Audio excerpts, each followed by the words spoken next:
ભોળાનાથ ને આ આપણું સુનીતાબેનનું ટેરેસ છે અને આ મસ્ત મજાનો વરસાદ પણ પડે છે, તમે જોઈ શકો છો. ને મસ્ત મજાના ઝાડ પણ છે એકદમ. અને વરસાદની વાત કરીએ ને તો જો કેટલો ધોધમાર વરસાદ આવે છે.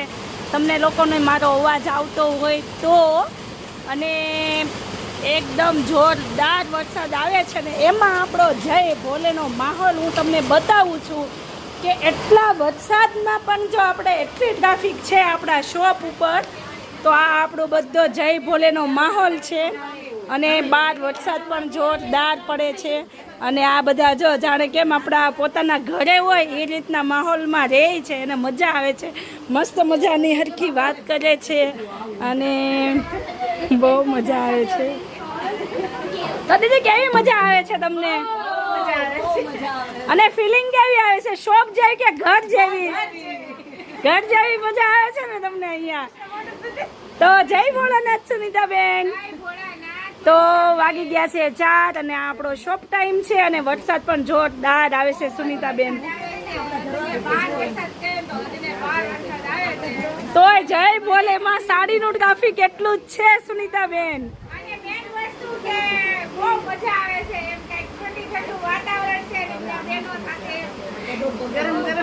પણ સુનીતાબેન આજે મને એવું લાગે છે કે દેશમાં કોઈ ફોન નથી ઓછા ઉપાડે છે. જેમ કે આપણે ઓર્ડર તો બહુ બધા છે, પણ અમુક આપણા જે રેગ્યુલર કસ્ટમર છે તો એ ફોન નથી ઉપાડતા. તો મને એવું લાગે છે કે આજે વરસાદ પણ એટલો હોય છે અને સાથે સાથે ઓલા શું કહેવાય થાંભલા બી પડી ગયા લાગે છે.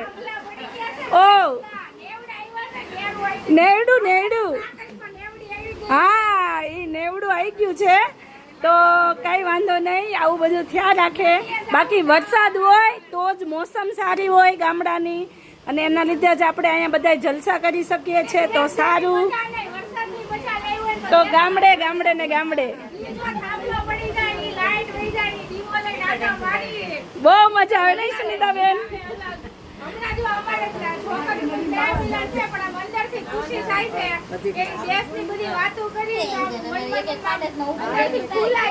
સુનીતાબેન તમને યાદ છે આપણી ઘર પાછળ નેડું જતું હતી, આપણે ખણીયું તળાતું હોય, બહુ ખુશ થતા, બહુ મજા આવતી. નાની નાની બારીમાં અમે બાંધતા એકાબીજા બેસવા માટે કે હું બેસીશ.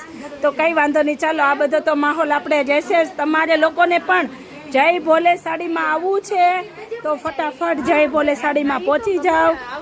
જય ભોળાનાથ.